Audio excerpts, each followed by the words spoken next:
Hola, buenas tardes. Bueno, vamos a hablar un poquito sobre los espaciadores estáticos de rodilla. Ya como estuvo hablando recién el doctor Maletti, yo había hecho una pequeña introducción sobre el tema de los espaciadores, pero él ya lo explicó muy bien.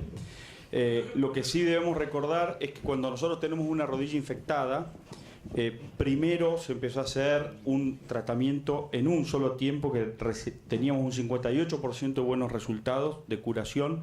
Luego INSAL en el 83 empezó a hacer en 2 tiempos y tuvo un resultado del 82% de curación. Y luego le empezó a agregar cemento con antibiótico y ahí llegó hasta el 91% de éxito, y eso se convirtió en el gold standard de las revisiones de rodilla por infección. Ya estuvimos hablando un poco sobre qué consideraciones debía tener el antibiótico que debemos utilizar. La tobra, la gente y la vancomicina son las que cumplen bien todas esas características que necesitamos para agregar al cemento. También hablamos sobre la elusión, y lo más importante es que ese espaciador, que históricamente fue una hamburguesa de cemento que uno colocaba en ese defecto que quedaba, consideramos nosotros que sigue teniendo presencia en la actualidad para tratar muchos de los casos que seguimos teniendo con infección. Esta estadística es la del hospital, en donde nosotros continuamos haciendo mucho espaciador fijo, y uno de los motivos es que a nosotros nos da mucha tranquilidad que el paciente pueda caminar con una rodilla bien balanceada en varo o valgo y en extensión completa. Que es una de las cosas que hoy se habló bastante poco, de la importancia de la rodilla en extensión. Uno con una rodilla en extensión puede irse caminando de acá a Luján, y si uno tiene una rodilla en flexión de 10 grados, podrá mover 120, pero no llega ni acá al pasillo porque se muere del dolor. Y entonces estamos hablando de una de las causas de dolor de rodilla por rodilla en flexión, y siempre nos olvidamos de ese tema. Entonces es importante poder tener una rodilla estable, que es lo que debe conseguir el espaciador, y no nos debemos olvidar que el espaciador no es la curación de una infección de rodilla, es un método más que nos ayuda a controlar.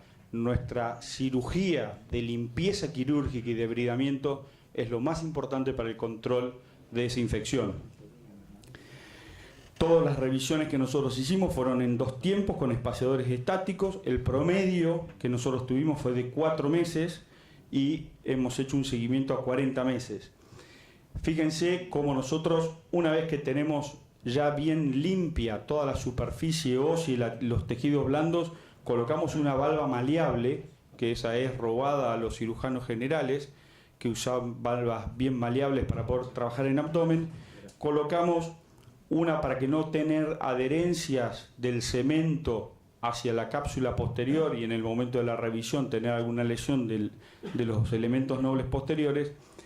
Una vez que nosotros le damos tracción desde el tobillo, mantenemos la brecha en su máxima extensión y lo colocamos en eje. Ahí ponemos el cemento, no en estado líquido, sino ya cuando está con una viscosidad y una elasticidad importante. Ahí colocamos el cemento adentro en esa brecha que ha quedado y esperamos que fragüe manteniendo tracción y eje sobre ese miembro. Una vez que fraguó, nosotros ya consideramos que probamos la estabilidad y comenzamos el cierre. La marcha la comienzan a las 24 horas de operado. Les permitimos un cierto grado de movilidad de 0 a 20 grados, cosas que puedan relajar las partes blandas.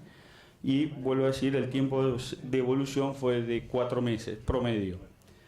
De las 30 rodillas que nosotros tuvimos, el 91% fue a la remisión, 28 tuvieron implantes retenidos y 2 no se reimplantaron a los 5 y a los 3 años. O sea que estaban a 5 años con un espaciador monobloc de rodilla y los pacientes podían andar. De las 3 complicaciones que tuvimos, un paciente terminó con una artrodesis, uno terminó con una amputación y uno fue una revisión de espaciador más una plástica del aparato extensor. En conclusión, Los espaciadores monobloc son absolutamente útiles y vigentes para cuando uno tiene un gran defecto óseo, como en este caso, en donde el defecto óseo es suficientemente grande, es muy irregular y es muy difícil colocar un espaciador articular.